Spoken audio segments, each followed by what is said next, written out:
What's good everyone? It's your boy Salty here. Today we getting down with some AskReddit. What's something you'll never do again? Sorry about that. I swallowed my toothbrush or something. Let's get into some r/AskReddit. Redditors answer, what's something they'll never do again? Here we go. Having unprotected sex with a girl I don't get along with. How is Babby formed? Am pregante? Am I pregnant? Oh, I love it. How does one get pregante? Taking the Greyhound bus instead of any other option there is. Edit, if it really needs any explanation, it wasn't the passengers in my case. It was a 1-hour trip from Portland to Salem, Oregon. Bus was 3 hours late both ways. I would have paid $150 plus to Uber both ways instead had I known it would be like that. Going to Times Square to see the ball drop on New Year's Eve. One time was enough for me. It was too cold and too crowded and there was nowhere to take a piss. And some drunk chick threw up all over one of my boots. Yeah, those places can get pretty crowded. Not very lively though, unless that's just Ninja. With his little Times Square incident. Right. Standing over a lit jack-o'-lantern, spraying shaving cream into it. Turns out it's flammable and taking a jet flame into the face is bad. Everything in this thread is normal. Kinds of food, roller coasters, but this. Sometimes I miss being a kid. Buying nice jewelry as a gift early in a relationship. Update. So I did it a couple months ago before her birthday and things fell apart massively between us and I never gave it to her. Advice on what I should do with it. It's currently in my closet haunting me. Well, if you can't take it back, give it to someone else. Give it to your mom. Getting an Uber or Lyft for a drunk person or woman again. I let her take my ride, since I was obviously more sober and a complete stranger. Bitch pisses in the back seat. $200 fare. Ouch, man. Next time, call them a cab instead. At that point, it's their responsibility, so it won't f up your wallet or your Uber rating, and you still get to do a stranger a favor. Yeah, around here, if you're drunk and you can't get a ride, most bars will pay for your fare. Going on a prescribed tour of a foreign country.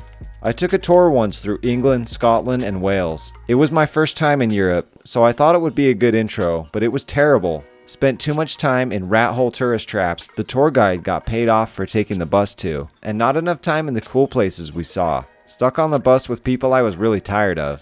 I've been back to Europe many times, all planned on my own. Much better. Installing a dishwasher. I'm moderately handy at best, and to be fair, I did successfully remove the old dishwasher and install the new one. But holy shit, what a fucking pain in the ass.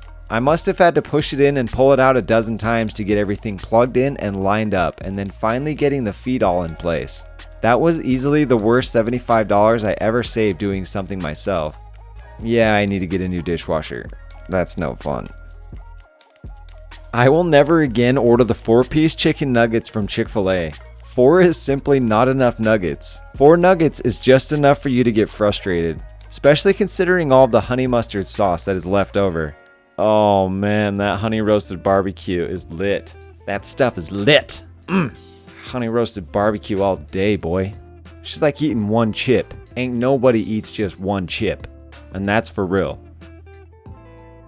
A hardcore night of drinking, and then going to work 3 hours later. I still remember the one night I decided it. I used to go out every Thursday night for karaoke and beer. I started a new job that I had to get up at 5 a.m. to begin a commute of buses and trains to get to work at 7 a.m. I got home from drinking at the bar at 3 a.m., slept 2 hours, was still drunk, fell asleep to the last stop on the train, had to take the train 3 stops back to my destination. I made it to work, still drunk. My manager took a whiff of me and noticed I wasn't walking straight at all. She was a bro and told me to go to the break room and sleep a little bit before someone else takes notice and would write me up. She covered for me, saying I was having a migraine and needed to come down from it. I slept for almost 2 hours in the break room and sobered up a little bit.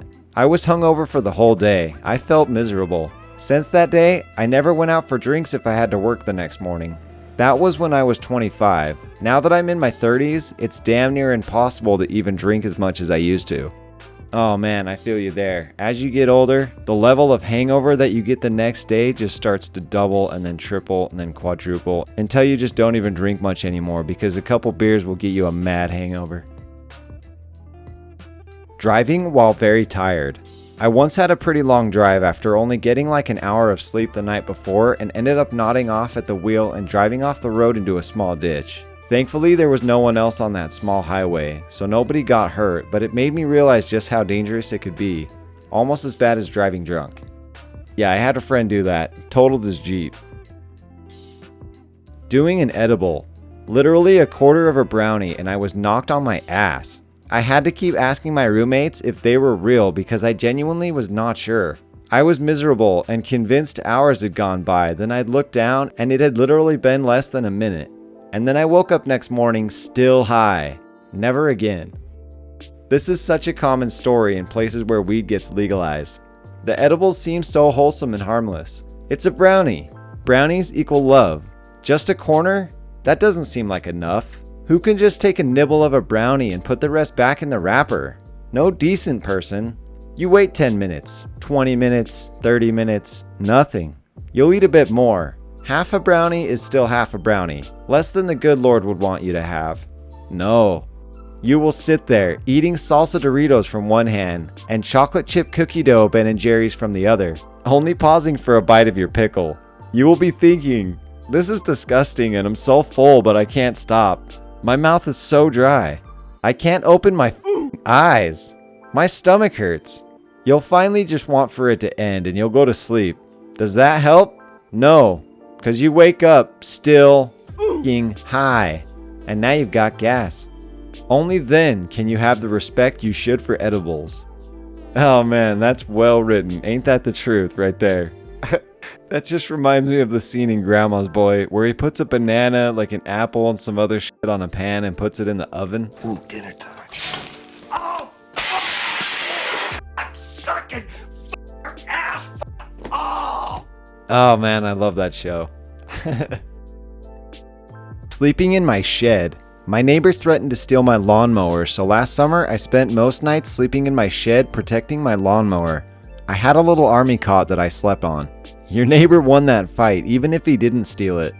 You might be a redneck if... Visiting Las Vegas. I have never disliked a place more. It was like a garbage dump, sprinkled with a misplaced shipment of Louis Vuitton heels. Edit, you are all wild. Assuming I spent the entire time there on the strip, and that this description only applies to that part of Las Vegas. Agree, I'm a morning person. Casinos are really sad at 8 a.m. It's true, have you ever been in a casino at 8 a.m.? They'll still try and serve you a drink. Unfortunately for me, it's probably skydiving. Not because I disliked it or I'm injured or anything, oh no. I did it once and had an absolute blast. It's just like one of those moments in life where you put away a favorite toy and tell it you'll play with it again tomorrow, but somehow inside you know you'll never touch it again. The one likely escape from this is that I've slowly been nudging my mom towards giving it a try. She's mostly just worried it will somehow screw up her knees and she won't be able to do marathons anymore. She's at like 230 of them, but as her knees age anyway, it's getting more tempting.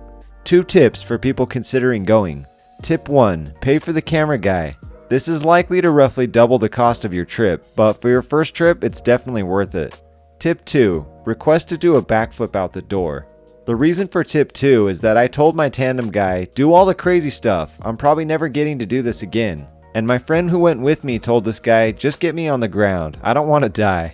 For me, we walked towards the door, scariest moment of my life. And then turned around and I just was looking at the inside of the plane for 20 to 30 seconds while the guy got ready with the camera dude.